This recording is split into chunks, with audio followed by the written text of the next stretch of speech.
First, I will reinforce to the entire Penn State community the moral imperative of doing the right thing, the first time, every time.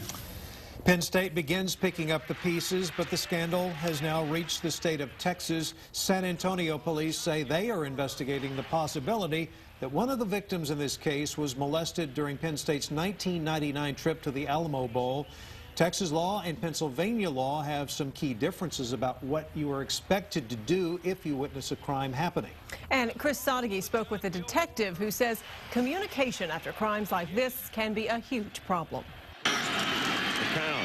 Right over the middle, it's going to be intercepted. Up until now, the 1999 Alamo Bowl was remembered simply for a Penn State shutout of A&M and defensive coordinator Jerry Sandusky's final game. But a grand jury report now suggests that while in San Antonio for that game, Sandusky molested a young boy he'd brought along on the trip.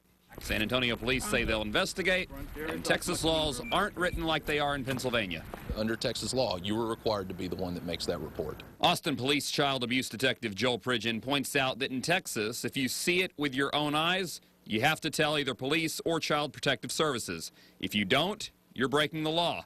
Graduate Assistant Mike McQuarrie is the one that report says witnessed the Penn State crimes happening, but told Joe Paterno. Not police, not CPS. This is a tremendous problem. A failure to do the right thing is something that plagues many child sex assault cases, Pridgeon says. Most times children do reach out, but that message gets lost. I would easily say the majority of our cases where the child did tell somebody at least one time, and you know, nothing came out of it. Whether it's fear, ignorance, denial, or anything else, the same breakdowns that happened at Penn State happen everywhere. We get all kinds of excuses. We get everything from we thought we could handle it within the family to, you know, I didn't want to get this other person in trouble. McQuarrie is on administrative leave from Penn State, but could be looking at a Class A misdemeanor if it were in Texas, a state where the same silence happens even when the law says you must speak up.